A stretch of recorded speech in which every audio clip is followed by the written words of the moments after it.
reference, Africa's oil exports are worth 110 million. So it's no wonder that UNECA and others are calling the food and agri sector the new oil sector in Africa. But this requires food trade within the continent.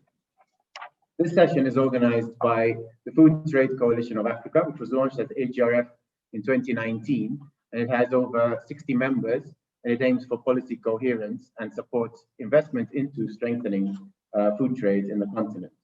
The monitor that the coalition published identified 6 key bottlenecks to food trade, and in this session we want to focus on 2 of these.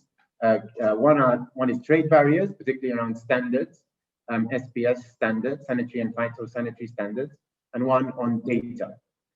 Second panel, which will start more or less in about an hour, or a bit less than that, hopefully, will be moderated by Dr. Nalishebo Mibelo, who is the Senior Program Coordinator at Sanitary. That will focus a lot on one of the key initiatives to address data gaps, particularly the regional food balance sheet. But we're going to start first with the first panel and focus on trade barriers to food trade, particularly a bit around standards as well. As we know, a major hurdle on sanitary and phytosanitary standards is the harmonization of such standards between countries, regional economic communities, and of course, this is therefore a key challenge for the ACFTA.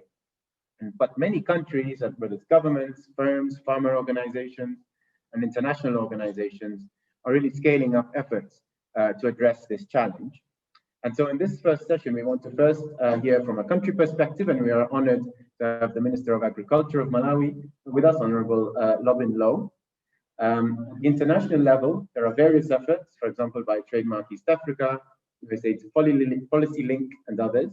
But today we will hear from the Deputy Secretary of the US Department of Agriculture, Dr. Jules Bernard, who's kindly sent in a video for this, given the time difference with the US. USDA runs various programs to address food standards challenge. One is called the Trade of Agriculture Safely and Efficiently in East Africa project. Another major supporter is the WTO, in particular through its Standards and Trade Development facility. We are lucky to be joined by the Chief of Staff to the Director General of the WTO, Dr. Bright Ogoku. He will be giving remarks after Dr. Bernard's video submission. And also by Melvin Spray, who leads the STDF, the Standards and Trade Development Facility, and is working with COMESA and AGRA to remove SPS barriers to export crops and key trade corridors. Melvin will join us in the second segment, which is a panel discussion. The other 3 panelists are the Honorable Minister of Agriculture of Malawi, and also Gerald Masila, who's the Executive Director of the East African Grain Council, to talk about, will bring the private sector perspective, and Fatma Ben Rajab, who is the CEO of the Pan-Africa Farmers Organization, to bring the farmer voice to the debate. So first I'd like to pass over to the Honorable Lobin Low to kick us off with his opening remarks and to talk to us about the importance of food and food trade for Malawi, particularly also including the issue around open borders as well. Over to you, Honorable Minister. Thank you so much. All protocols observed. Agriculture is the engine for Malawi's economy. For too long, Malawi's economy has relied on tobacco as a foreign exchange earner. However, we are now exploring an aggressive diversification agenda to commercialize other value chains, including oil seeds like soybeans, groundnuts, and grains such as maize, rice, and others. In addition, there are other potential value chains such as vegetables, legumes, pulses, fruits, and livestock, among others, to pursue in order to diversify our economy. Over 4 million farmers are involved in these value chains at different stages, and they support wider families in the country. A functional agriculture sector means more income, guaranteed food and nutrition security and jobs to our people. In order to jumpstart a functional agriculture sector, my ministry has prioritized a number of reforms and programs. We have affordable inputs program, we call it AIP, which has led to high yield. Under this program, my country is subsidizing inputs to smallholder farmers. In the country, we have about 3.7 million farmers. All of them are covered under this program. There is also seed and fertilizer policy reform, which aims at increasing access to affordable inputs. There is boosted irrigation investment to mitigate against droughts and dry spells. You may also wish to know that under this program, part of my country, even in a good season whereby we have got a good rainfall, part of the country is always dry. And we have so many interventions, like we have invested in Shire Valley Transformation Project, whereby we are diverting Shire River with a canal for gravity-fed irrigation. Finally, we have now agriculture trade and marketing policy reforms, including the revision and the implementation of the Control of Goods Act and attendant regulations. It is against this background that I would like to declare Malawi now open for agribusiness. Why is agribusiness important? And how is Malawi prioritizing this? The policy reforms I have outlined help create an environment where agribusiness can function competitively. The Control of Goods Act we currently have has helped to create a more predictable policy environment. We thank support from World Bank and AGRA and others. Businesses are now able to engage with the government and understand where our agriculture markets and trade policy is heading to. We have created a transparent process of regulating agriculture trade. Malawi is currently restructuring its national food balance sheet and is participating in the COMESA Agra-led regional food balance sheet to improve our decision-making around food security and food trade. The country is also implementing simplified trade procedures to enable small farmers and traders to participate in trade with ease. As a Minister of Agriculture, these tools help me in making decisions and interact with various stakeholders such as farmers, traders, processors, and transporters, among others. I'm fully equipped with these tools and data for me to make decisions on agriculture trade. There are always trade-offs or a process of give and take when we make these decisions. However, our government ensures that farmers and customers benefit from their agriculture activities. Why is keeping borders open important? We allow our farmers to make sound decisions on what they will invest in the next season. The predictability is critical for our forms of business. Beyond farmers have seed producers, fertilizer companies, transporters, traders, and processors, among others, who want to see how much to realize from their business and where to invest. Let me take this point clear. Keep borders open comes with responsibility. This is why we want to use food balance sheet so that we are able to also protect our citizens during times of poor harvest and raw stock, depending on the performance of our agriculture in any particular year. the government may decide to introduce some controls on agriculture trade. The aim is to protect the citizens.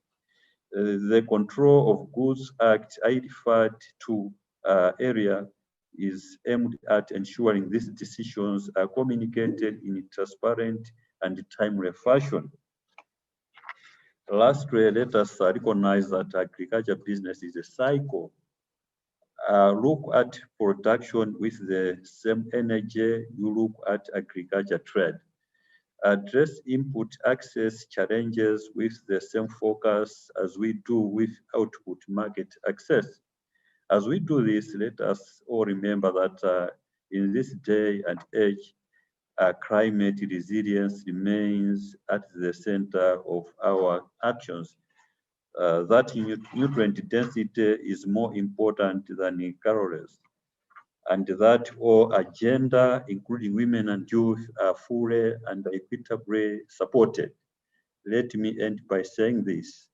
Malawi, the home heart of Africa, is open for agribusiness. Thank you so much. Thank you very much, Honorable Minister. That was very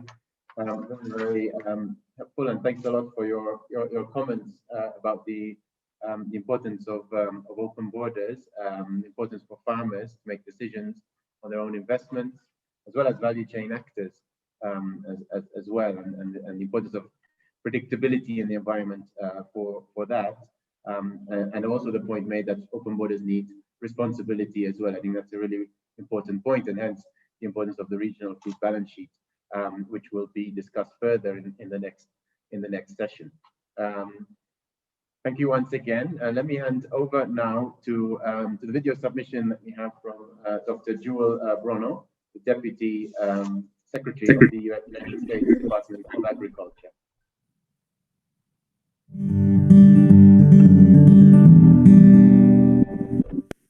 My name is Dr. Jules Bernard, and I serve as the Deputy Secretary of the United States Department of Agriculture.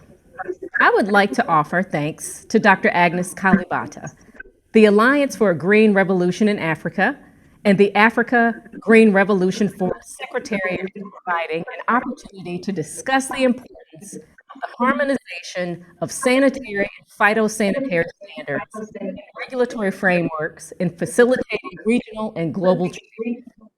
To start, I want to highlight the positive work the AGRA has accomplished with the United States, including working to increase smallholder access to inputs, promoting good agricultural practices, and facilitating greater access to markets through activities such as linking smallholders to buyers and supporting capacity building of farmer organizations to create more sustainable, inclusive, and resilient food systems.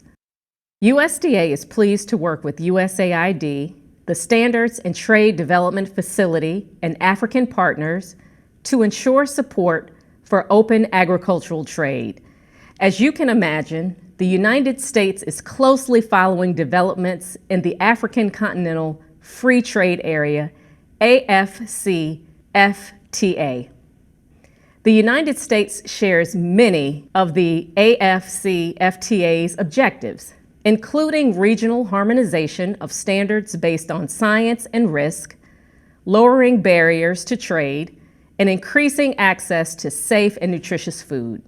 As highlighted by the World Bank, the potential benefits of the AFCFTA are enormous, with the ability to lift more than 30 million people out of extreme poverty. Increasingly, farmers face production challenges from pest and disease outbreaks to foodborne disease, food loss and waste, and resulting food and nutritional insecurity. These challenges have been exacerbated by climate change, conflict, and the COVID-19 pandemic. It is important that farmers of all sizes, especially small-scale operations, have access to the very best plant varieties, quality seed sources, and elite gene lines that will help ensure crop vigor and production success. It is also important that trade policy facilitate and encourage innovative solutions that overcome and mitigate the impact and causes of climate change. Barriers to trade are reduced through the adoption of risk-based approaches in regulatory frameworks, creating an enabling environment for intra-African and U.S.-African agricultural trade. We see the harmonization of sanitary and phytosanitary standards across the continent as a linchpin to achieve the goals of enhanced intra-regional trade and improved access to safe and nutritious foods. And thus, we have worked closely with the African Union and other partners in the development of an SPS policy framework to aid in the implementation of the SPS chapter of the AFCFTA by AU member states. Modern and compatible sanitary and phytosanitary systems contribute to more sustainable and resilient food systems through improved pest and disease surveillance and response with access to tools such as pesticides, biopesticides, and biotechnology.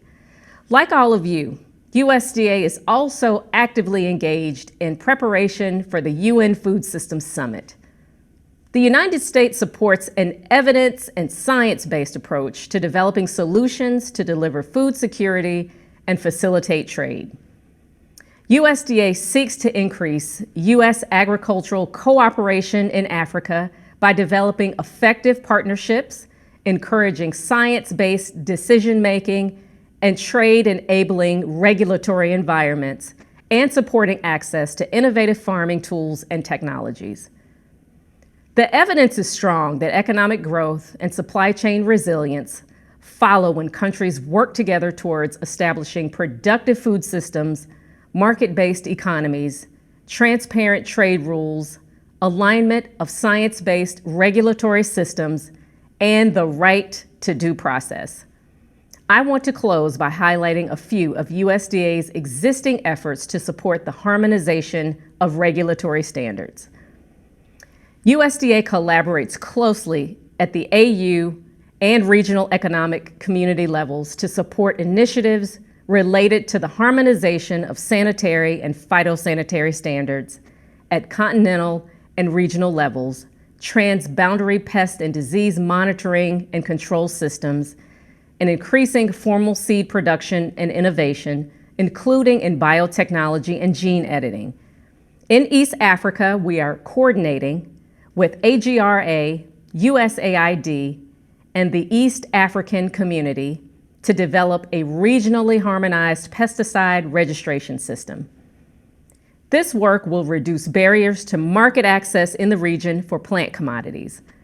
This work also leads to better regulatory relationships between US and EAC regulators, increased agricultural production capacity, and greater resilience to pests in the region, which means increased food security.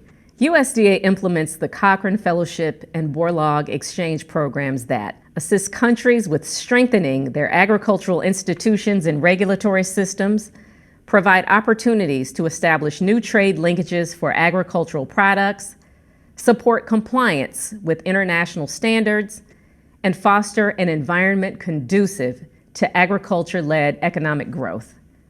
These are wonderful examples of how our collaboration will improve intra-regional and two-way trade and benefit future generations. Thank you again for the opportunity to participate in the AGRF, and please know that the United States stands committed to engaging with the African Union, regional economic communities, and bilateral partners to fulfill the objectives of the AFCFTA. Thank you.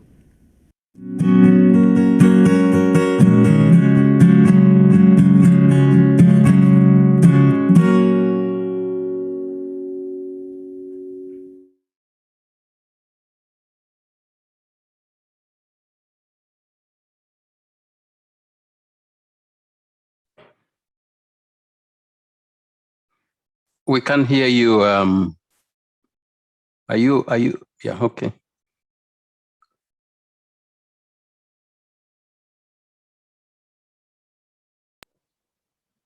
Thank you for that, Dr. Ogoku. You can hear me. I hear you now, yes, yes. You can hear me now.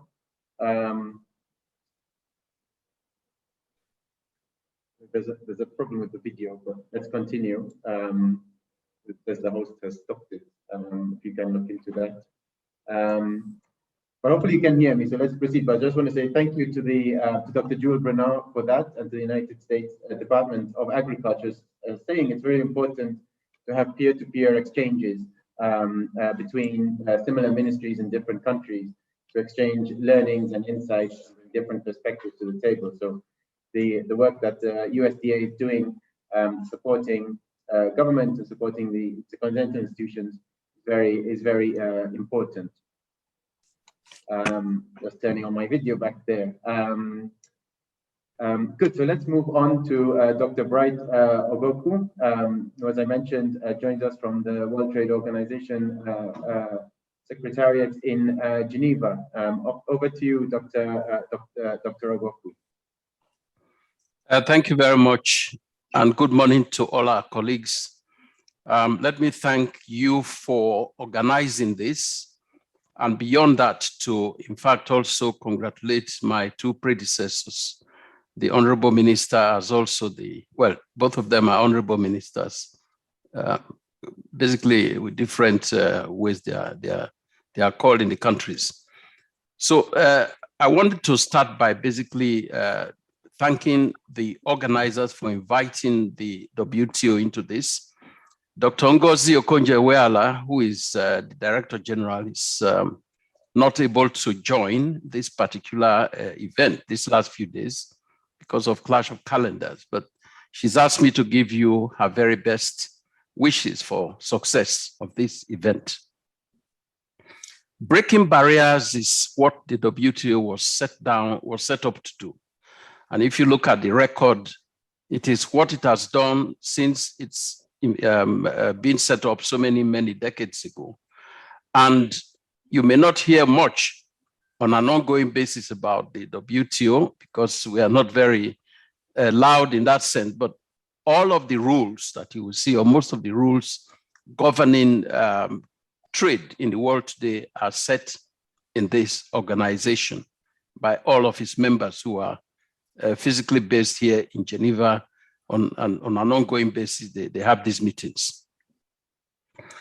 Let me just start by also indicating that what we are facing today, the immediate and most urgent barrier to trade, which also is affecting agriculture, is the COVID-19 pandemic that we all now see in all the countries. And what this means is that we recognize this particular barrier very early, and the WTO took it upon itself to engage with so many participants, so many actors, in order to remove this particular barrier. Just to give you one example, only about 3% of Africans have been vaccinated so far, compared to 70% or more in some other countries. And in fact, as you probably, I'm sure you know, they're already discussing booster shots in some of those places, even after the 70%. So what I'm trying to say here is that the very biggest barrier, which is the COVID-19 situation, is being tackled by ourselves here in the WTO, alongside the WHO and the World Bank and the IMF. What we've done is that we've convened meetings of the chief executives of all of the major pharmaceutical companies, and we've been able to identify the supply chain problems that they've been facing.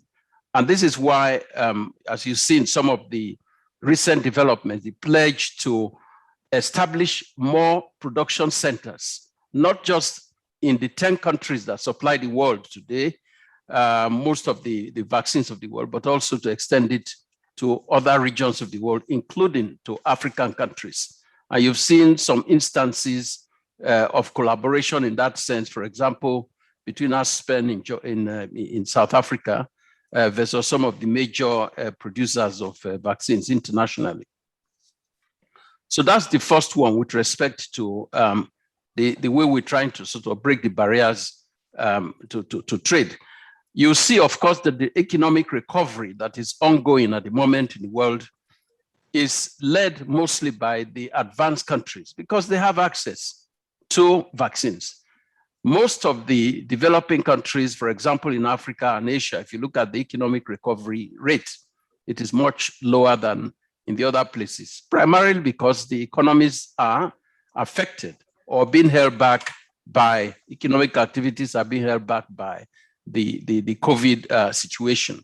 So all the work we're doing here, most of it is essentially to improve the K-shaped economic recovery. You will have heard people mention that.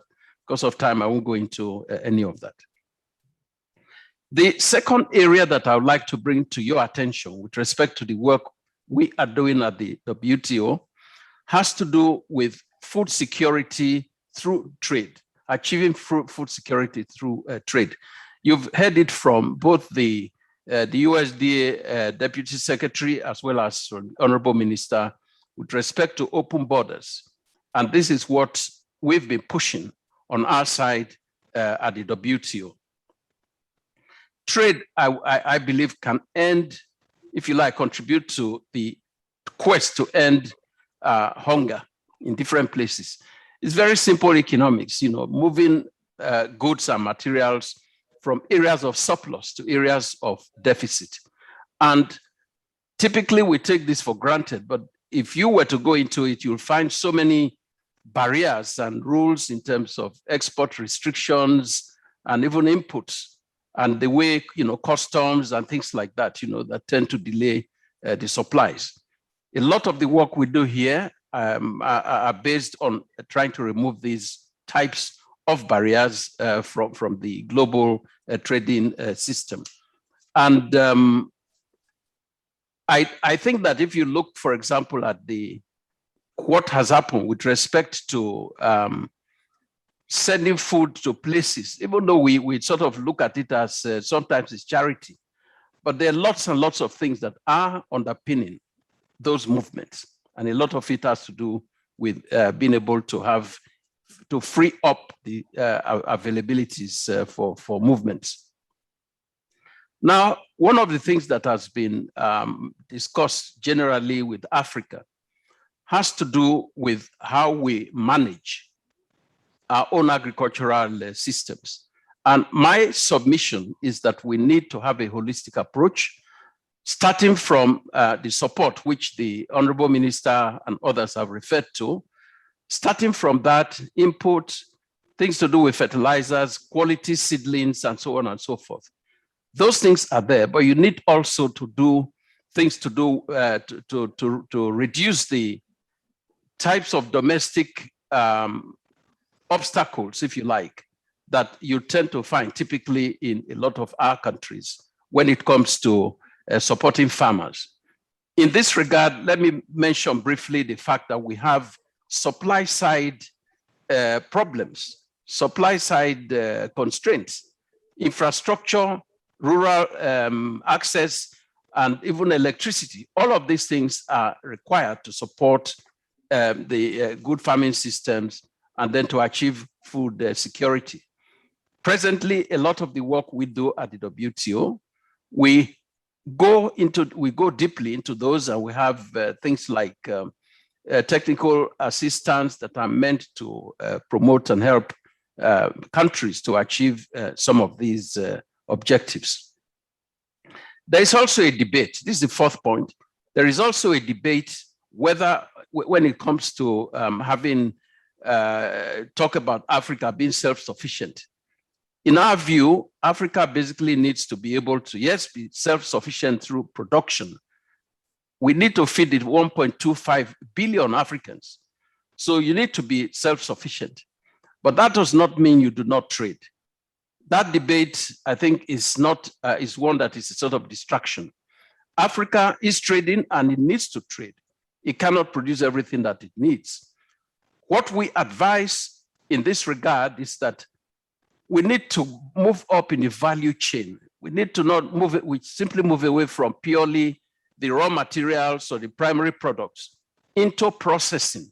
So we process some of the foodstuff that we produce domestically. And what you sell to the world is a higher value product, not just what we've typically done up to this point. Or many countries, of course, are taking advantage now of the situation and are moving in this particular direction. So that debate, as far as we are concerned, is important, but it's really not the primary thing.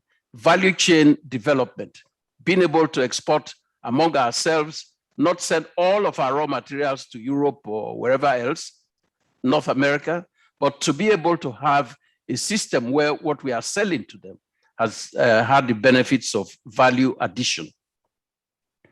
Now, let me come quickly to the AFCFTA, which was talked about copiously a few minutes ago. This is going to be a game changer, in my view, because here you have a big continent, a large market of so many trillions when it comes to aggregate GDP. This market is going to be a big change, a game changer, particularly if you combine it with having for some of the foods, the raw materials processed before they are traded. So we are not all buying finished products from Europe or wherever else and then sending all our raw materials to these places. I think the AFCFTA provides an opportunity for standards. And that standards we have already heard from the previous speakers with respect to SPS, with respect to how we basically look at each other, learn from each other, and be able to make our goods to be marketable globally. I think this basically is a very major thing. And the WTO, we are very proud to say that we've been given lots and lots of technical assistance when it comes to standardization and helping farmers and countries to upgrade their various products. So I want to round up basically now by saying that there are lots of other things that we are doing to help all of us globally to achieve food security. And those ones include some of the things I have already mentioned. But equally importantly, there are things to do with the environment, which has been referred to, and the need to maintain sustainability, including the fisheries. As you know very well, the oceans, they are overfished because very many, well, not very many, but a number of countries are supporting or subsidizing big fleets to overfish. They ordinarily would not be as productive. And where are they doing the fishing? They're fishing in our waters off the large coast of Africa. So if you don't have that type of standardization, which we are doing at the WTO, then you basically leave that aspect out. And we hope that that is not the way it is going to go. My last sentence is essentially that the Marrakesh Agreement, upon which the WTO was founded 25, 26 years ago, actually talks about the need to raise the living standards of people, create jobs, and be able to support sustainability drives.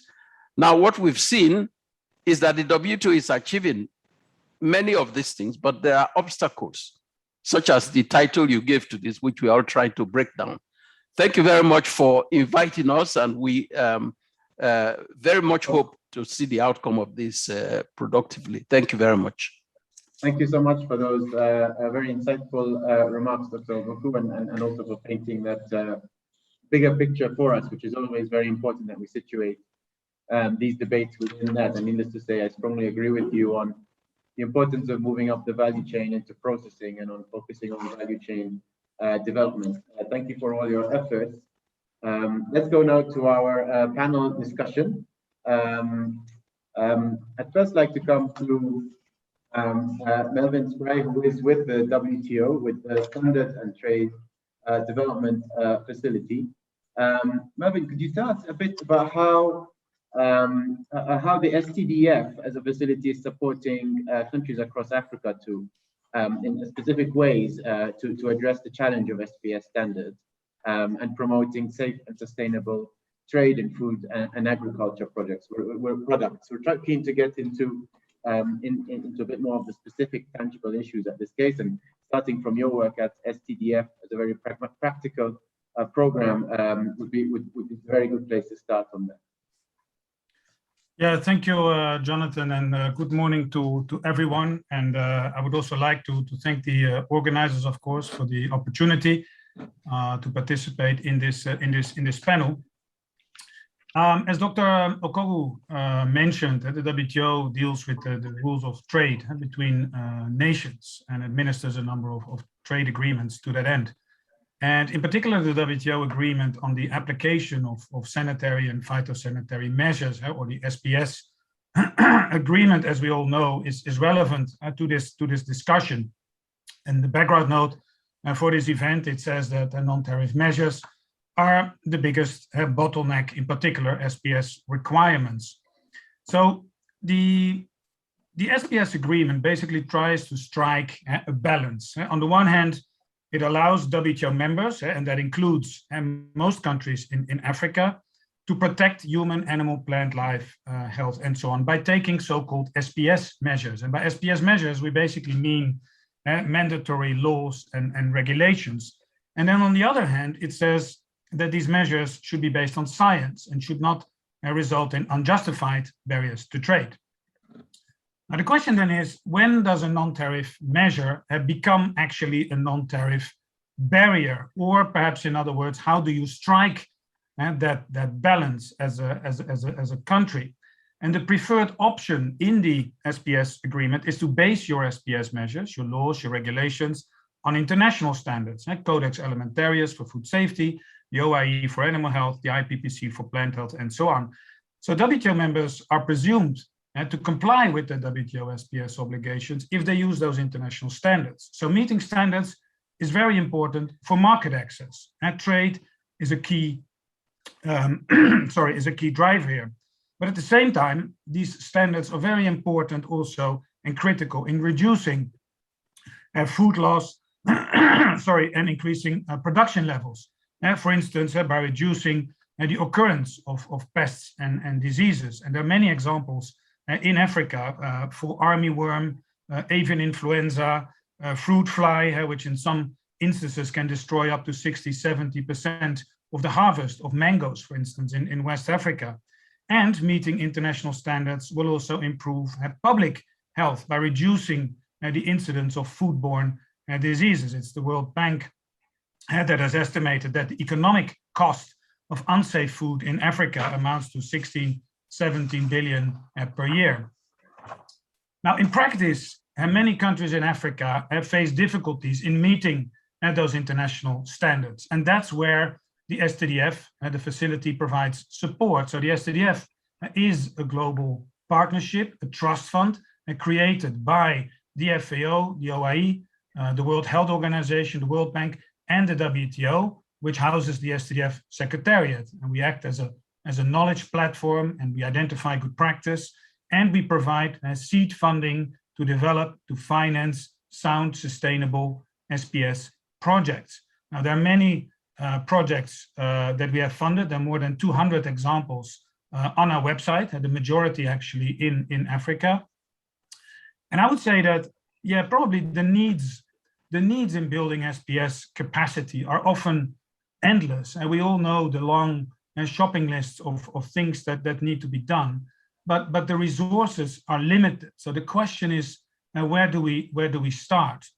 And Jonathan, as you mentioned also in your introduction, in East Africa, we are currently funding a project with support from AGRA and COMESA to help countries, and that includes Malawi, by the way, to select and to rank SPS investments using an evidence-based approach, basically in an effort to direct those investments to where they will have the biggest impact, and to link those investments to the comprehensive Africa Agriculture Development Program, CADAP, which is also very important to this discussion. So I leave it there. Over to you. Thank you. Thank you, Vlad. Thank you very much for that, Melvin. I'd like to quickly pass over to, and that's very insightful, and I like how you contextualize it, and the point of meeting those standards is hard, is a really important one. The risks are noted, but the challenges are hard, and so I'm keen to turn over to Gerald Mastila from the East African Grain Council to really to bring the private sector to the challenge to the table of what are the real sort of what is the role of the private sector, obviously, in overcoming these barriers, apart from we know the efforts that are being made by private sector, whether it's SMEs, whether it's larger businesses, to meet standards for the markets they're targeting. But what is happening by the private sector to work with various governments, regional blocs, etc., in order to get this harmonization that's required, so we minimize the sort of lower the goalpost as much as possible as well. Thank you very much, Jonathan, and all our previous. A very good question, which is really the role of private sector in ensuring efficient standards. And we are glad from our part of the world, Eastern Africa, and particularly the Eastern African region also, we have had very good partnerships with governments, with the ESC, with COMESA and all the others. Also, in the harmonization of standards, we as private sector have been involved in the process, and I'd like to confirm to everyone that as we were making these standards, we referred to the international standards and to the extent of science-based and so on. So that's the first role, being involved in the formation, in the harmonization of the standard. But secondly, and more importantly, we in private sector are the culprits, the real actors who are guilty as charged when it comes to really ensuring standards are implemented. Because we're involved in producing, we're involved in the handling and storage, we're involved in trading, in processing, and therefore we have a responsibility, a very simple responsibility and accountability to ensure that we implement standards in our work. We have a responsibility to know what these standards are, to acquire equipment or access equipment to sample, to test, and to ensure what we are handling meets the standards, and to ensure that what we are producing and providing to the trade is safe and is quality. And therefore, this is quite important that we have a code of conduct as private sector that commits and delivers safe food in the trade. Thank you. Thank you so much for that, Gerald. And Fatma, from your perspective, as the leader, the CEO of the Pan-African Farmer Organization, what are the challenges that farmers are facing, and how are farmers engaging, I guess, also with such initiatives, for example, for those with private sector, bigger private sector organizations, with farmers are private sector as well. Obviously, they're private investors, but with larger corporations, let's say, and also with governments as well on this challenge. Thank you, Jonathan. As you said, yes, the farmers are the first private sector in agriculture. They are the first investors in agriculture. Yes, so let me say that farmers are not only producers, they are also consumers. And of course, they stress on the safety of the food they are producing. And through the farmers' organizations themselves in the 5 regions all over Africa, many trainings, many support is given to farmers at the continental level through PAFO as well. We are supporting our farmers organization through trainings, digital trainings as well with our partner, the Korean City. So it's more than 1 year. Perhaps one of the best things we have learned with this pandemic is how to work digitally. So yes, efforts are already done by farmers organizations themselves. However, yes, some challenges remain. So the norms are so huge, so tough to be understood, and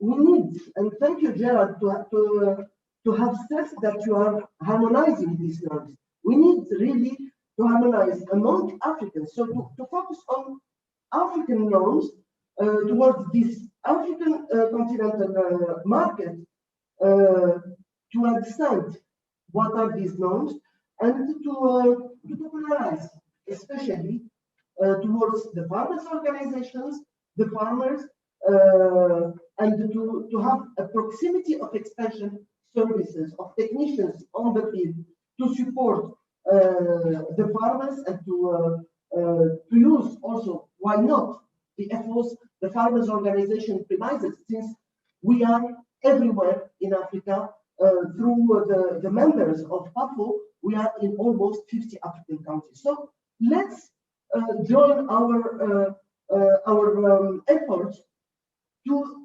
really make something on the field.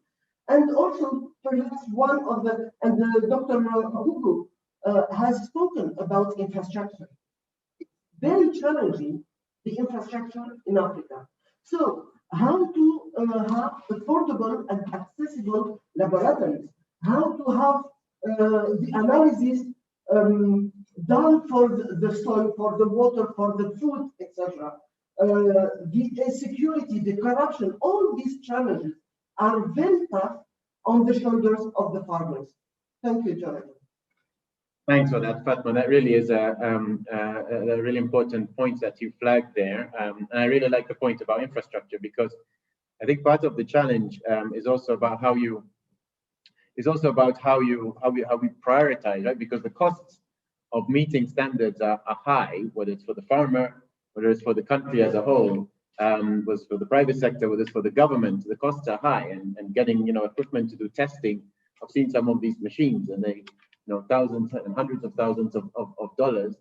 And so making the right investment is really important. And therefore, how do you prioritize? And just to come to what Dr. Ogogu said before, value chain development, I think, is really important, because that helps you then focus on the value chains that have the greatest scope to actually export, and the markets you're targeting, and then you can make sure you're building the infrastructure, the equipment for SPS standards that work in that market, and you can arrange with that country. And so curious to come to you, Melvin, briefly on this question of how do we help focus around specific export crops that have that potential to drive that growth, and really by doing that target overcome these standard barriers in very practical ways. Yeah, thank you. I think basically I would say that SPS measures and standards are necessary to protect human, animal, and plant health, and I think that's the starting point.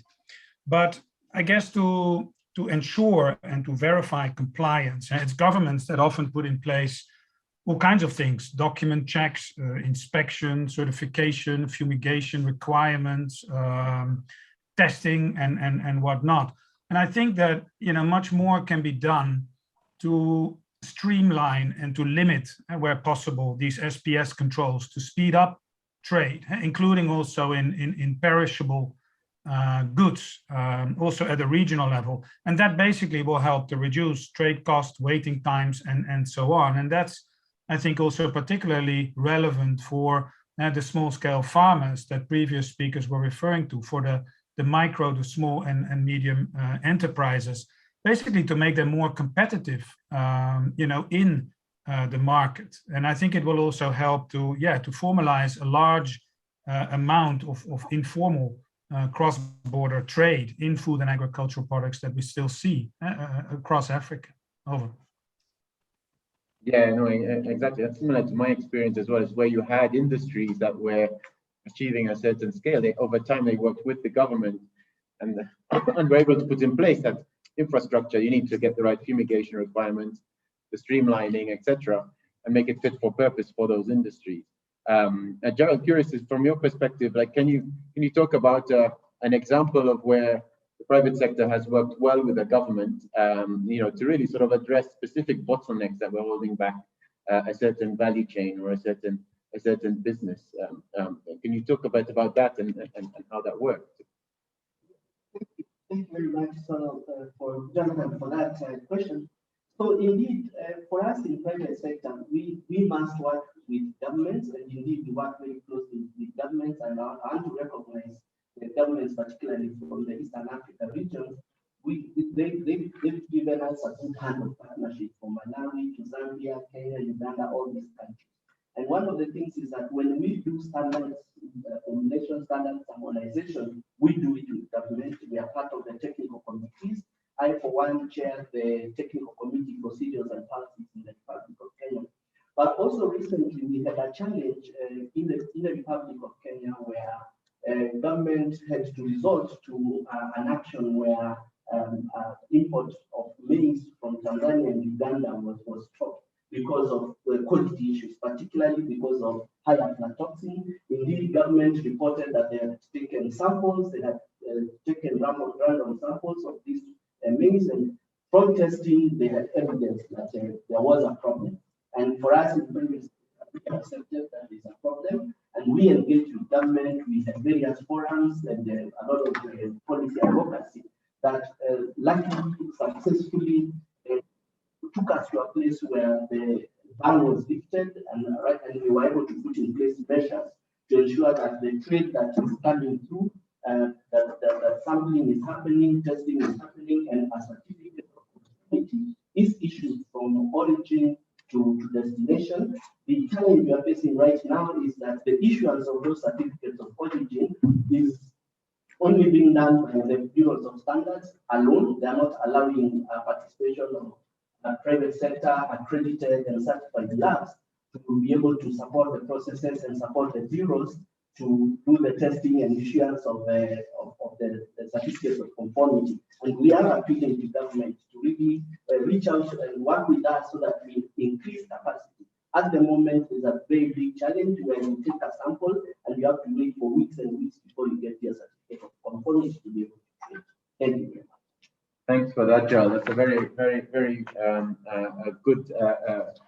very good example around on cereals and pulses in Kenya, and the importance of that collaboration is really necessary, because I think often it's about also how you align public investment and public sector goals of transforming agriculture to the specific value chains that can deliver that. And then if you're not paying attention to where these touch points are, like around issuance of certificates, which causes delays, it can easily go up unnoticed, in inverted commas, for a long time and come at a big cost. I'd like to come briefly to Fatma and then come back to the Honourable Minister after that. Just to mention that, just to ask you, is there something specific that you think, if there was one thing you think that we should focus on much more to help farmers and smallholder farmers in particular to be a bit more engaged, or to be able to engage more in these types of exercises between sort of the larger private sector players and their engagement with governments to address these types of issues, such as issuance of certifications, for example, or other forms of trade barriers as well? Is there something specific that we should be doing that we're not yet as an international community to support farmers in this? Before arriving to certification, to norms, etc., the most important for our farmers is the market, the most close market to them. It's not to think about the African continental market. So the first thing, and especially for the farmers who are near the border, it's the cross-border market. So how to access these markets? We know that through some of the regional communities, there are norms, there are facilities, but it remains very tough also. So how to the infrastructure? We come back always to infrastructure. Of course, if we think at the continental level, it's more difficult as well, the access between the different countries, but also the different regions, etc. The insecurity on the borders, and we know the first population who suffers from insecurity, from terrorism, from all these kinds are the rural population, unfortunately, and the farmers, especially. The corruption on the borders, and of course, the access to information. So we have a very big lack access to this market information, so the prices, the accessible markets, the norms, the facilities, all these informations to be popularized also and be accessible and affordable to the farmers and their organizations. Thank you, Fatma. I think that you made a number of important points there. Definitely strongly agree around the importance of cross-border trade. That's also really important value addition as well. We've seen when you're able to really grow the market to cross-border trade, even if it's of just grains and or semi or unprocessed, that really helps then also those investors, whether it's SMEs or M to larger companies, to actually have more of a stable market that then allows them to go into value addition and invest into downstream processing. Cross-border trade is critical for that, and there's many examples of where that is not meeting its potential, and it's these types of barriers that play a role. You also mentioned access to information and the importance of farmers as investors as well, knowing prices, knowing market opportunities as being critical. And I'd like to turn finally to the Honourable Minister to ask around, from the Malawi context, Honourable Minister, what would be the areas where you think that specifically at this time, Malawi gets support in different areas already, but would benefit from specific types of support to really support its agenda of food trade, of open borders. You talked before about the importance of farmers and their access to information to support their decision making. Are there key areas of support or areas of attention that you think are important to highlight at this time, given this conversation? Thank you so much, Jonathan. I just want to agree with the previous speakers, because in any value chain, a perfect value chain should actually benefit all actors. There shouldn't be exploitation. In this case, as a country, we have a grain market, ADMAC, which tries to aggregate all commodities. Otherwise, without that, there is no control, and the traders could take advantage of rural masses who are the smallholder farmers. So there is coordination, because as government, our role is to come up with enabling policies, and it is now the private sector which composes of farmers, we are talking of consumers, transporters, exporters. So to make sure that there's good coordination, we come up with agriculture trade sector working group, where we discuss issues in terms of prices, if there are barriers, when to open the borders, in case of deficit, how to cross the borders, so that there's transparency. I'm saying so because previously it was politically influenced. At some point, government would just ban and open whenever it was ready to do that, and a few individuals could benefit from that facility. So this time is just a committee to decide openly, transparently. It's like now it's a good move because nobody's left behind. Thank you so much for that, and I do definitely commend your government for all its efforts in that space, and to try to address, to have more transparency, predictability, so that there is more benefit and the strengthening of the value chains. So thank you to yourself, Honourable Minister. Thank you to Dr. Ogoku, to Gerald, to Fatma, to Melvin. Thank you so much for making time, and to everyone who spent time listening to the conversation.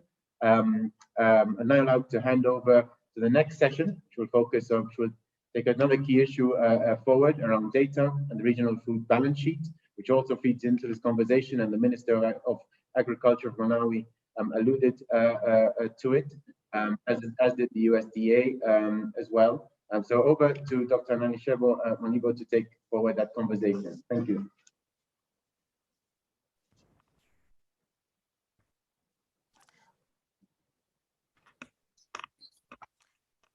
So thank you, Jonathan. Thank you for that good moderating of a very, very rich first part of this session. And to the speakers and panelists, I think, you gave some insights into what is going on in the African continent, and some recommendations on how we should move forward. So I was introduced. My name is Nalishebo Mebelo, and I'm the Senior Program Coordinator for the Secretariat of the Regional Network of agricultural policy research institutes. And our session will focus on issues around data, the importance of data behind the decision-making processes, and data contributing to the tools that we use to inform some of the decision-making processes in our continent. So this session is entitled Building Strong Food Systems Through Inclusive Data Sharing. And our colleagues on the panel today will be sharing some insights into this particular topic and focusing on a specific tool, the Regional Food Balance Sheet. So to kickstart our session, we have a keynote address from the Secretary General of COMESA, Ms. Chileshe Kapwepwe. Over to the technicians to share the video from Ms. Chileshe Kapwepwe. Honorable Ministers of AU Member States, Permanent and Principal Secretaries, representatives of government agencies, representatives of regional economic communities present, development partners, farmers, industry and trade organizations, private sector, distinguished guests, may I simply say ladies and gentlemen, warm greetings from COMESA Secretariat.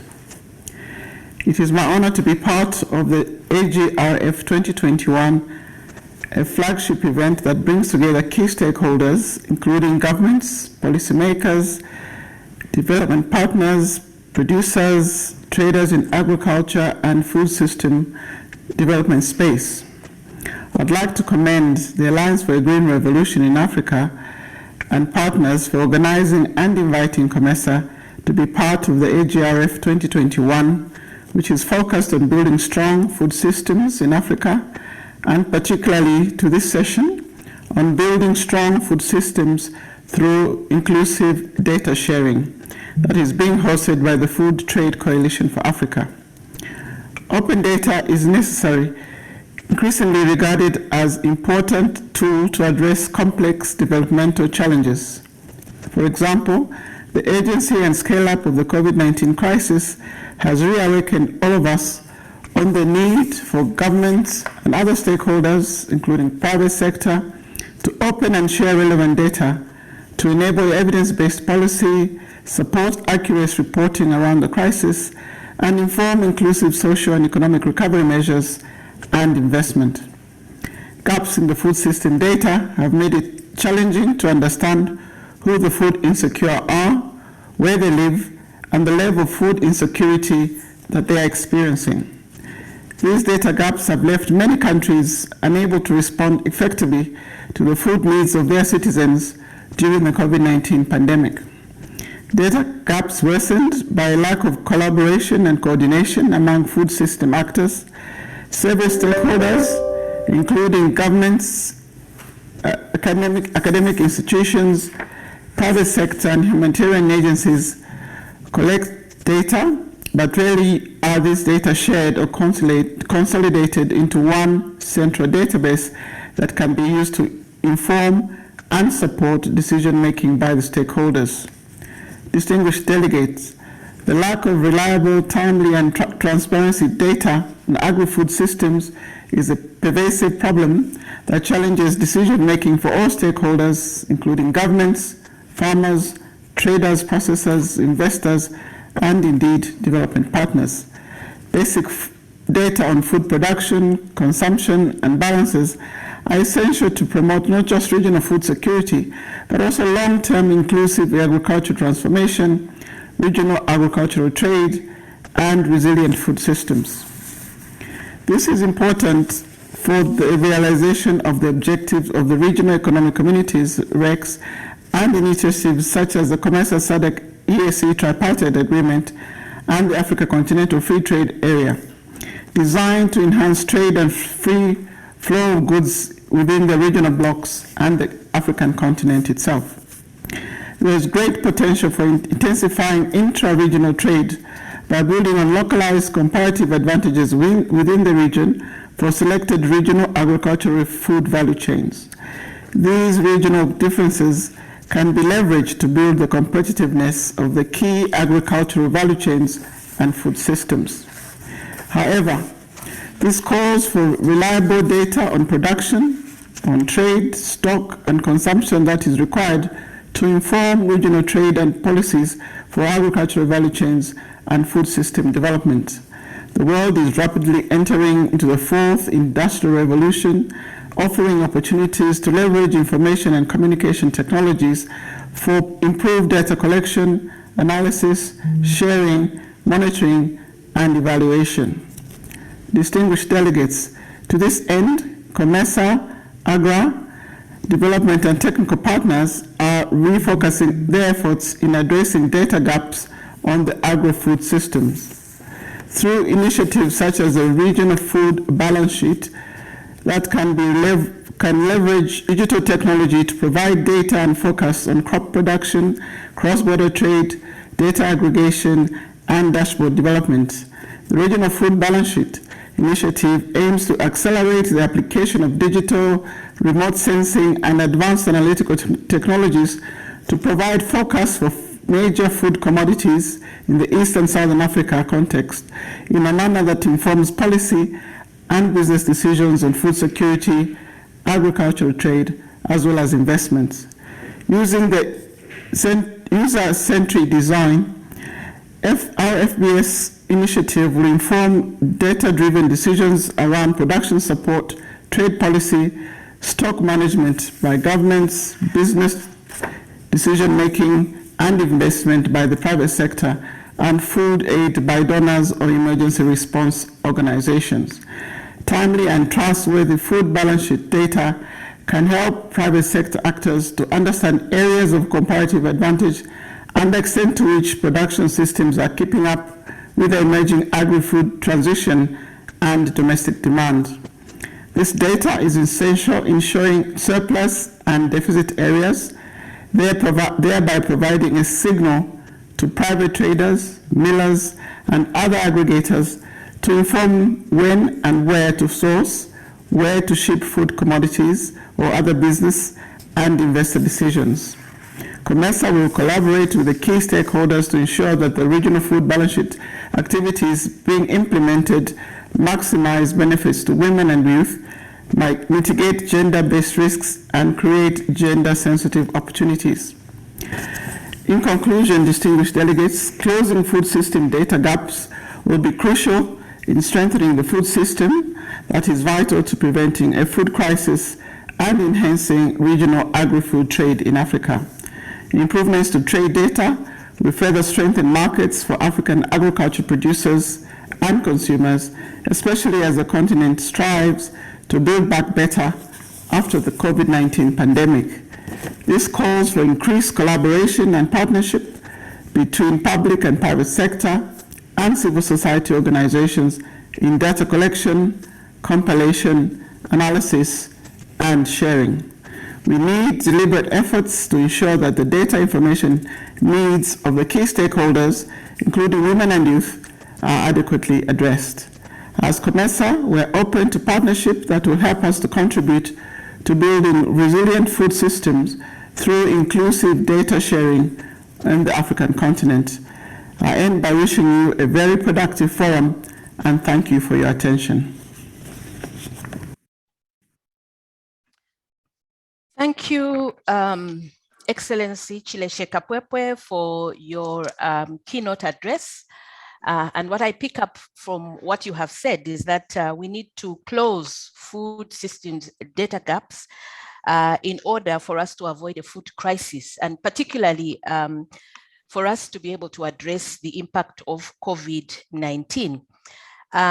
You have also said that Africa has great potential for regional trade. However, this calls for reliable data to inform regional trade policies and food systems development. So basically what you have said is that there is a necessity for open data, and you have encouraged stakeholders, private sector, public sector, and everyone involved in Africa's food systems to provide data, because without it, we cannot make good decisions going forward.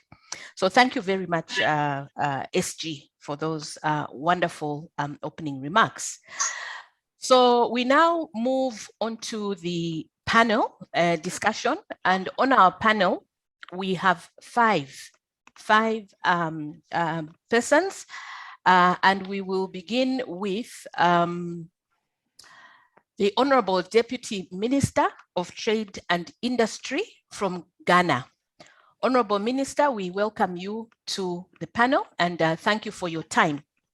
So my question to you, Honorable Minister, thank you very much, is how the government of Ghana can benefit from initiatives that build strong food systems. And then to follow up, what role can the government of Ghana play in facilitating the building of these systems and ensuring that they support evidence-based decision-making? Honorable Minister. Thank you very much, Melishabu, and good morning to everybody. If I may take very convenient advantage of Secretary General's standing protocols and proceed quickly, because these are very heavy questions and I'm supposed to respond to them in a very short period of time. Thank you very much. So in Ghana, in the government's quest to meet SDG number 2, which is really zero hunger, emphasis is being placed on the development of strong food systems. This is because there is a positive correlation between strong food systems and the success of government's agricultural and industrial related activities. For instance, for government to be able to determine which component of food value chain needs its direct intervention, particularly in the area of subsidies, we always have to rely on data on inputs, for instance, soil types, for instance, fertilizer supply, for instance, seedling supplies, for instance. So from this analogy, we are very clear in our minds that data is what will inform how best government is able to take advantage of the existing structure to provide the expected returns. In view of the above, I wish to state that the initiatives that build strong systems by virtue of the fact that they will be driven by data and science will generally help to complement government's effort aimed at ensuring the development of sustainable food systems in the country. This will be achieved through the provision of data to inform the formulation of policies, national plans, programs, and strategies. And most of the work that is being done, both by the agric ministries and my ministry, the trade ministry, are in line with this plan. In support of this, government's policies and initiatives will stand to benefit from strong food systems, include our 10-point industrial transformation agenda, the Planting for Food and Jobs flagship initiative, which has been rolled out since 2017, Rearing for Food and Jobs, Planting for Export and Rural Development, and several other programs and initiatives which we have been rolling out in the last couple of years.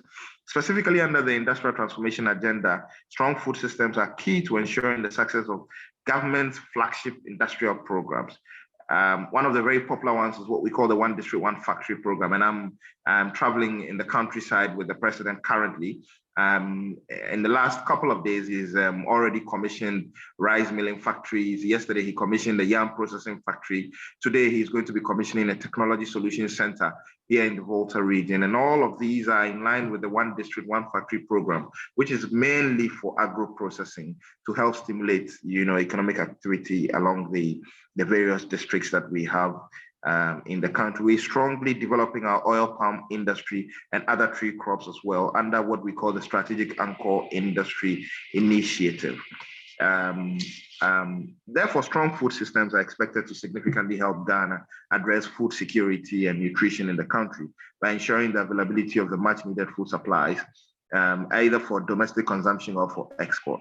And in view of this, the contribution is key to ensuring a reduction in the country's import bill for basic food needs, whilst we help mitigate the challenges associated with post-harvest losses. This is key as the transformation of local resources will lead to a change in the structure of the Ghanaian economy from an agrarian raw material extraction one to a modern value addition exporter.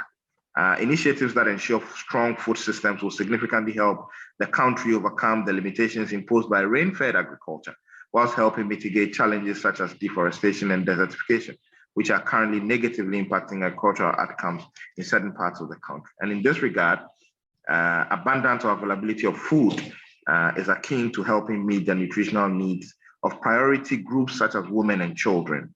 A case in point is meeting the priority groups' nutritional needs, especially that of protein, which is key for their growth. On the socioeconomic front, these initiatives will help to develop strong food systems, and they are pivotal in ensuring that many Ghanaians, especially women and youth, are lifted out of poverty, which is the SDG 1. And this is because majority of our rural population in Ghana are predominantly involved in agriculture, and for that matter, subsistence farming. If I quickly could just say something about the second question, which is the role that government, what government can do in facilitating building these systems and ensuring they support evidence-based decision-making.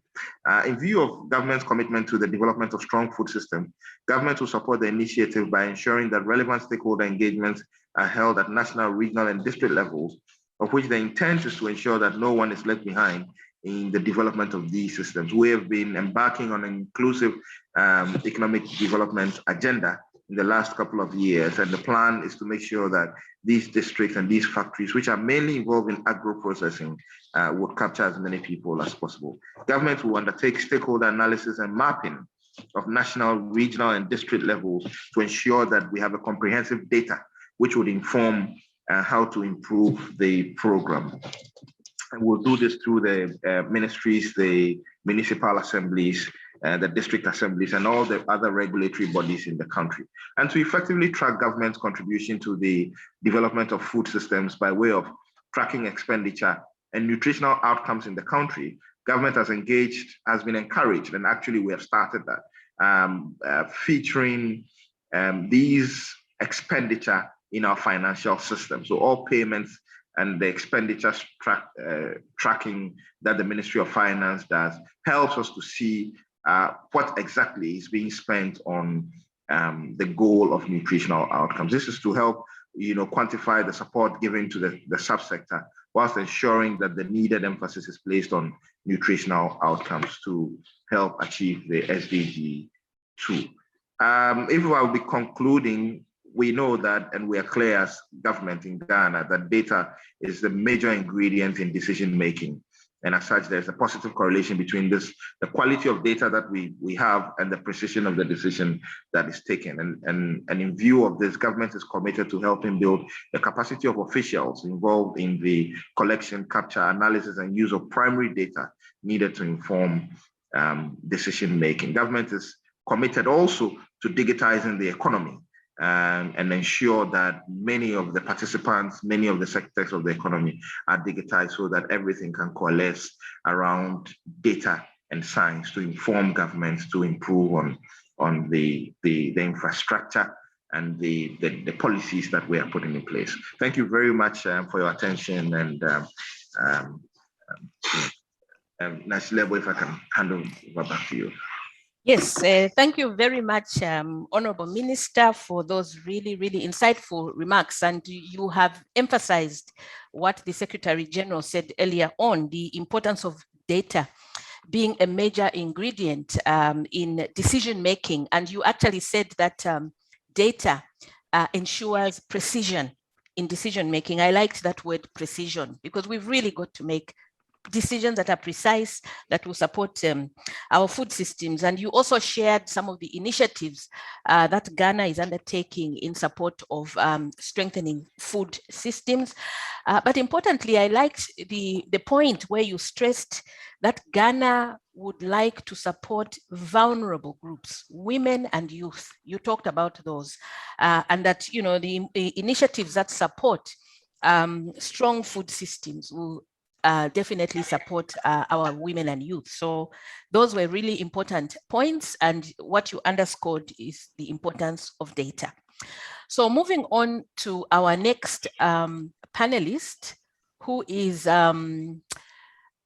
Ade Freeman, Regional Program Leader in the Regional Office of for Africa for FAO. Ade, you are welcome. And here's my question to you. We have heard that FAO has been supporting countries. FAO has been supporting regional economic communities such as COMESA to implement the food balance sheets. So for many decades, you've supported these institutions. So what additional support can FAO give to the regional food balance sheet, which earlier on the SG alluded to, and regional food balance sheets that are leveraging digital and modeling techniques to improve timeliness of data? Thank you very much, moderator. Thank you very much, moderator. I hope I'm on now. And good morning, good afternoon, distinguished panelists and participants. It's my pleasure to be here with you. Moderator, since the focus in this session is on building strong food systems through inclusive data sharing, I would like to concentrate my remarks on what FAO is doing to improve the timeliness and quality of data for decision-making for building strong food systems by different stakeholders. Key areas where FAO can provide additional support to the Regional Food Balance Sheet Initiative includes support for rapid, repeated assessments of the impacts of shocks, such as COVID-19, on food security, using the Food Insecurity Experience Scale, FICE. Secondly, leveraging innovative data sources to enable the production of timely and reliable data. Third, adapting agricultural data collection methods to meet new demands while maintaining the quality and continuity of technical assistance on agricultural surveys. And finally, support for data analytics, providing central platforms for processing and consolidating data in ways that are productive and efficient. FAO supports real-time information and remote data collection to evaluate the impacts of shocks on food security based on the FICE that I mentioned earlier on. This can help us to distinguish between different levels of severity of food insecurity. Using the FACE data, the FACE system, data has been collected in over 100 countries, and many of these are in Africa. The use of alternative data sources, including big data, geospatial data, social media, and data science methods such as web scraping, remote sensing, and machine learning are used to address data gaps, some of which the speakers ahead of me mentioned. This can provide real-time analytics and information on the impact of shocks on food chains. It can also give us good insights on price movements, price trends, and possible interventions to address this. They can also provide granular georeference data sets on key variables that inform food balance sheets, such as agricultural production, productivity, prices, and investments, as well as crop layer maps and crop area and yield estimates for key commodities. FAO is using new virtual data collection methods to gather crucial food and agricultural statistics, including innovative alternatives to traditional face-to-face interviews, which we all know was severely constrained with COVID-19, while at the same time maintaining data quality and reliability. The Agri Survey, this is the FAO's Agricultural Integrated Survey, has included a new model that will facilitate farm-level data collection. Data analytics platform from FAO can also be used for regional food balance sheets, and these will include the Global Information on Early Warning Systems that continuously monitors food supply and demand and other key indicators for assessing the overall food security situation at the country or regional level. The Agricultural Market Information System, another platform, can be used to assess food supplies, enhance food market transparency, and policy responses for food security. Our ability to build strong food systems will be affected by how successful we are in working together. FAO aims to enable regional and country actors to support technical assistance that will provide a solid information and analytic base in order to attract significant and sustainable investments, as well as to take advantage of innovative financing mechanisms for regional food balance sheet initiatives. We will also work with our partners to strengthen the capacity of regional organizations to leverage digital modeling and data sharing techniques to design and implement regional food balance sheet initiatives. FAO stands ready to catalyze and contribute to larger coalitions of partners global country and regional partners, global partners who are working on regional food balance sheets to help build strong food systems in Africa. With these remarks, moderator, I thank you for your attention. Thank you, Ade, for those really, really insightful remarks. I particularly enjoyed the part where you are talking about the use of digital software, which is crucial in developing platforms necessary for supporting the building of strong food systems in Africa. And I was happy to also hear that you are supporting regional food balance sheets through various initiatives, including quality and continuity of technical assistance and support to data analysis. So those are really important issues. And I think we really need to focus on the use of digital technology as we also talk about data. We really need to be innovative and be in the 21st century and begin to use digital technology to support us as we work with our data. So thank you very much, Ade. Moving on to our next panelist, who is from FCDO. And this is none other than Mansour Ahmad, who is the team lead, Africa Agribusiness Investment and Regional Food Trade. Mansour, I have two questions which are related. So one of my questions is, what opportunities do you see the donor partners contributing to building stronger food systems through inclusive data sharing? And you are obviously from the donor community. And what commitments can your institution, FCDO, make in ensuring the success of building these food systems? Over to you, Mansour. Thank you, Dr. Nalishevo. And let me stand on the protocol that have been observed ahead of me. Look, I think the scene has been set very well by the COMESA Secretary General, as well as the gentleman from WTO in the earlier session. And what I was going to start with was ask the question of why we are here. And I think the reason why we're here has been made quite clear by the Honorable COMESA Secretary General. And I think we understand the business case for food trade, and that's a working assumption I have for the comments I will make right now. And what I'll do is I'll try and give two opportunities I see, and those are not only relevant for those donor partners, but also the wider actors within the food and agri value chain that operate within the African continent, but also those outside it that are engaged within this system.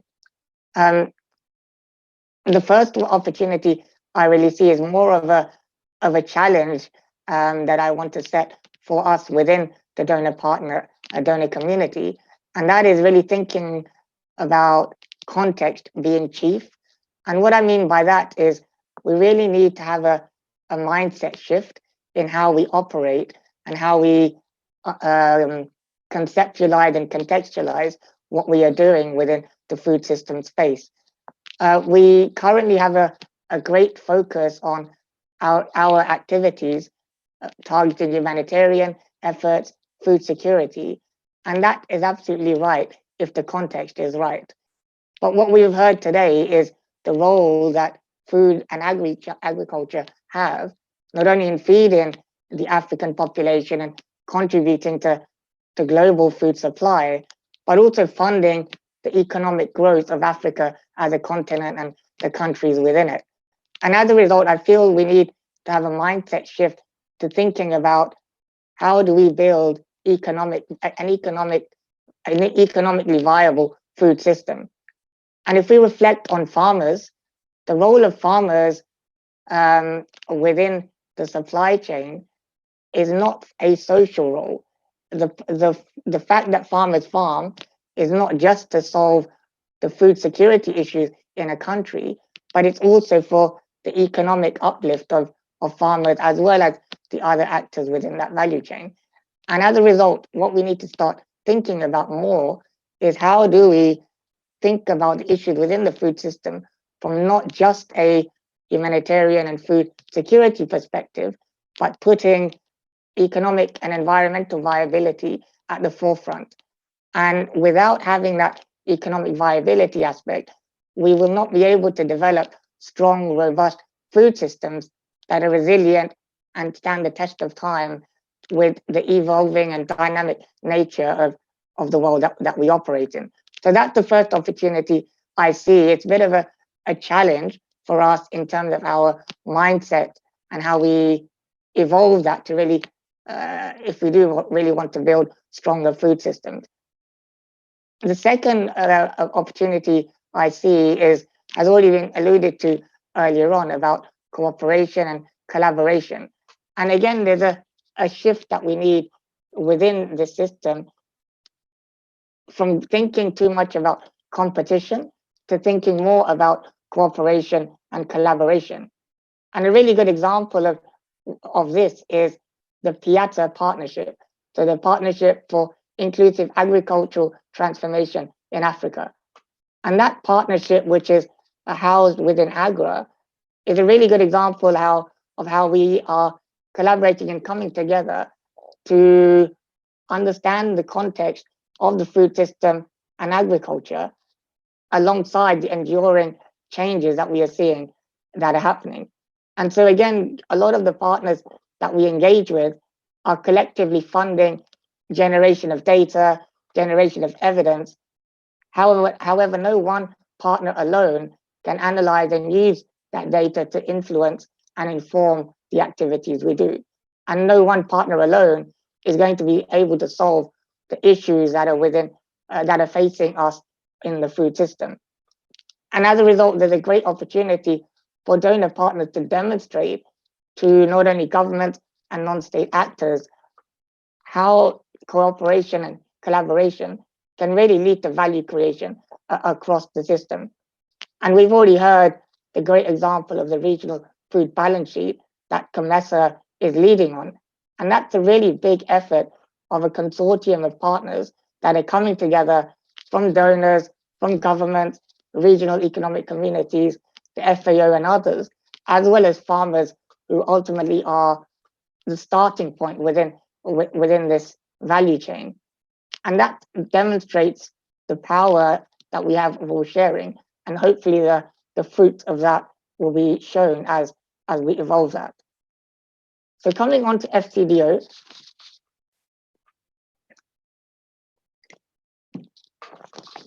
excuse me. So coming on to FCDO and what we are doing within this space.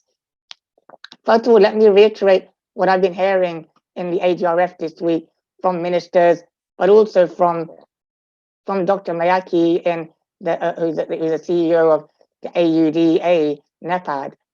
What's been really clear is there's a great ambition and intention from governments to progress toward the Malawi Declaration commitments. And the intention is there. What FCDO has been doing is in recognition of that ambition and intention, which has been around for a while, it has supported AGRA in establishing the regional food trade unit, but also in helping its growth in accommodating and supporting governments, as well as the regional trade endeavors that we've all heard today have a great role to play in not only feeding Africa, but also funding the increased growth opportunities that agriculture brings. And so for us, supporting AGRA's regional food trade unit has been a core part of our food trade and resilience work, and we'll aim to continue to do that. There's a parallel session happening at the moment on digitalization in agriculture, and we heard from my colleague Adi about the importance of that. And that is another area that FCDO is focused on, is around the digitalization of agriculture and the innovation that we really need to put in place to tackle the issues ahead of us. And it would be remiss of me not to say something about COP26. So we all know that the climate change issues are right in front of us and are not going away without the collective effort of not only donors, but also the food system actors that are operating within the continent. And as a result, this is a core priority for our government at the moment, and will continue to be so. And with that, let me hand back to you, Dr. Nalishebo. Thank you very much, Mansour, for your insights into this topic. Let me begin by saying, yes, COP26 will be crucial for the food system. So food systems actors, take note, November, COP26. And then I just want to thank FCDO for your support to the African continent, and also for the support that you continue to provide to AGRA, setting up their regional food trade unit. That is commendable. 2 points that I picked up from you, which I thought were quite interesting, is the issue around the need for us to develop an economically viable food system. And you gave an example where you said the fact that farmers are farming should not only be for the purposes of social, humanitarian, and food, right? That we need to ensure that there is an environmental element to it, that there is an economic element to it, if we are to have stronger food systems. So we need to evolve. That was an important point. But you also said, within the context of the donors and their support to the food systems, you said we need to move away from the 1C, which is competition, and move towards cooperation and collaboration, 2 Cs. I liked that. And so we need to shift away from the element of competition and begin to be more strategic in our partnerships. And you gave an example of how you're supporting AGRA within that context. So thank you, Mansour. I'll be moving on to Dr. Beth Danford, Vice President, African Development Bank. Thank you, Beth, for being part of this panel. And so the question to you is a bit similar to FAO, in the sense that you are also supporting regional economic communities and, of course, our member states. How can COMESA, institutions such as AGRA and their partners benefit from the African Development Bank initiatives in the development and rollout of regional food baskets? And how can the private sector, importantly, private sector, we heard Gerald Masila speak earlier on, how can they play a role in building strong food systems through initiatives such as the regional food basket balance sheets? Thank you. Well, thank you. Over to you, Beth. Great. Well, thank you, Nalishebo, and I'm really honored to be a part of this panel. It's been a very interesting discussion so far, and I'm excited to emphasize a few key points going forward. We know that the African Continental Free Trade Area will be the world's largest free trade area with a market of 1.2 billion people. And so this really means increased movement of people, goods, and services. And it also presents the urgent need and also the opportunity for data gathering and sharing to allow for the flow of information and tools needed for regional food security and higher value addition. So most policymakers, as has been emphasized in this panel, do not have holistic data on their own national food systems, and the public and private sectors both have a role to play in food systems data. So, but what's happening now is we know that companies gather market information for specific business purposes, and also donors spend significant resources gathering data for specific projects that they need to report back to capitals. So the lack of data on informal food trade and the prevalence of corruption at national borders makes it even more difficult to have reliable data on the quantity and value of agricultural goods crossing borders. And so, while often informative, these fragmented efforts don't give policymakers the national level picture that is needed to prioritize investments, as has been emphasized many times, in their national or even regional food systems. And this situation deters private investors, as they cannot appreciate the actual opportunity for investment in processing and trading and agricultural goods. And farmers don't have the data they need, of course, to make good decisions. So national and regional level data systems that coordinate and integrate data are really needed to prioritize that holistic view that policymakers need, that private sector investors need, that farmers need. And we need much more investment in the digital space, and this has to be flexible to really keep up with rapidly evolving technology. And so to that end, the African Development Bank has established a digital agricultural flagship to support African governments to put enablers in place to boost digital agricultural growth. So we teamed up with FAO and the International Center for Tropical Agriculture to develop digital agricultural profiles for Cote d'Ivoire, Rwanda, and South Africa. And so these profiles evaluate the digital agricultural landscape in each country, and then identify and prioritize the highest potential technologies that support investors and implementers. And so we'll be rolling out these profiles for other countries. So these digital profiles provide valuable information for public and, importantly, private sector investment in data collection and analytics. Our work in digital agriculture also incentivizes private sector actors to innovate on solutions that are best suited for the bottom of the pyramid. The bank works with private partnerships to scale up proof of concept solutions in 4 areas, which are integrated platforms for bundled services, big data platforms for climate, disease, pest, and food trade surveillance, automated systems using artificial intelligence and data, analytics really to manage natural resources in climate smart ways, and then importantly, blockchain supply and management. So to support the reduction of a data tech knowledge gap within Africa's regional economic communities, the African Development Bank provided a $10 million grant to Economic Community of Central African States to improve data collection on foreign trade statistics in the community's 11 member states. And as a result, the economic community has operationalized a statistical unit and created infrastructure and regional trade databases. So we know that farmers, traders, processors, investors, governments, and donors all need better data to fully take advantage of the free trade agreement. And as been said by many of my colleagues here today, basic data on agricultural production, trade, and consumption are really critical to building resilient food systems. Thank you for the opportunity to speak this morning.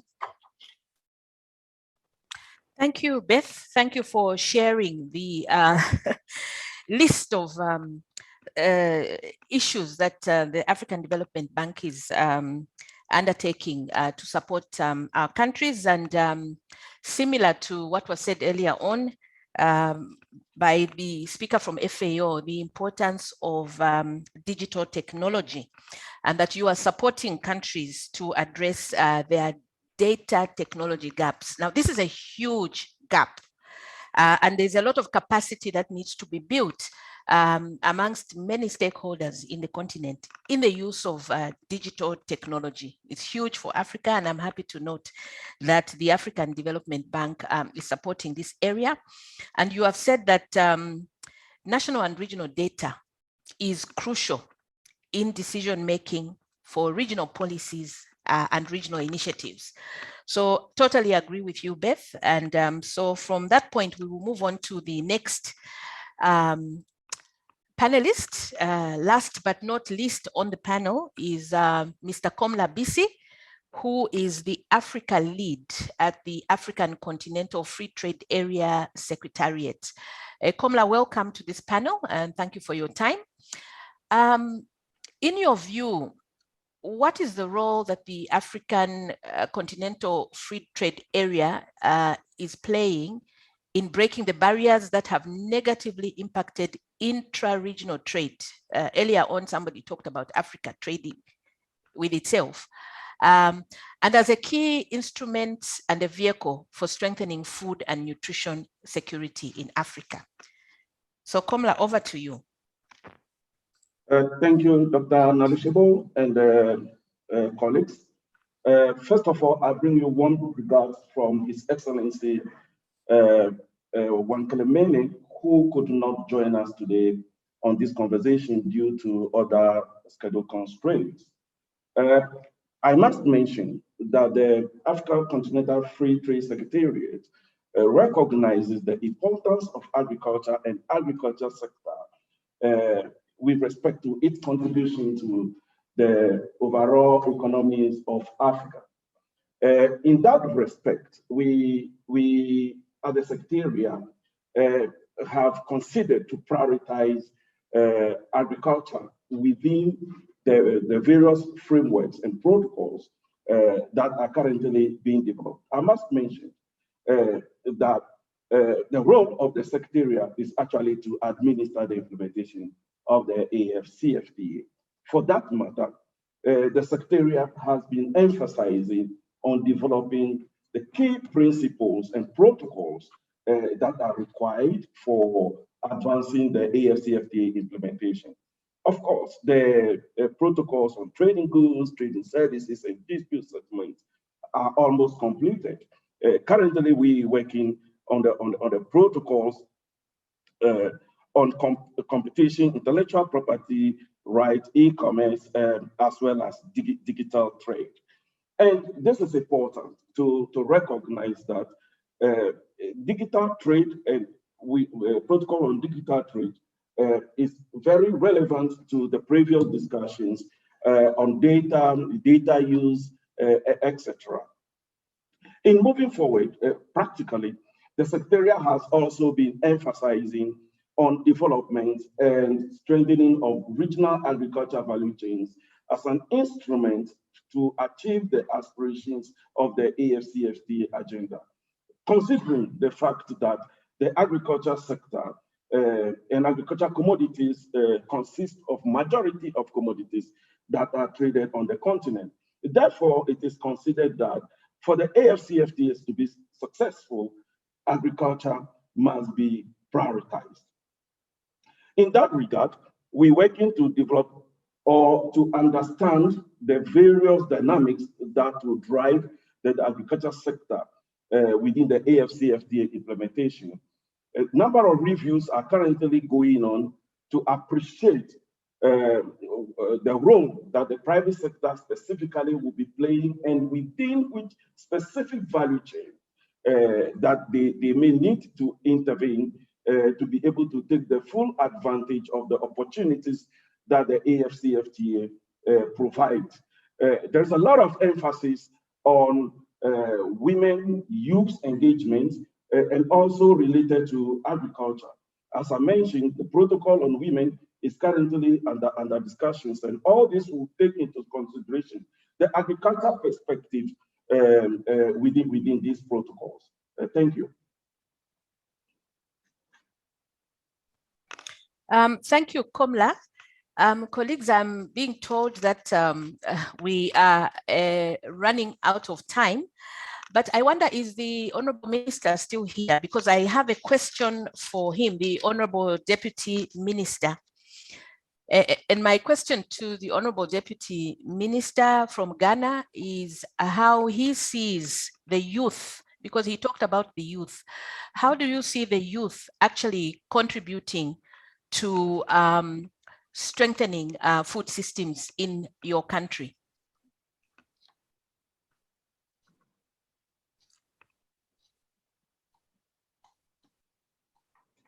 Have we lost the minister?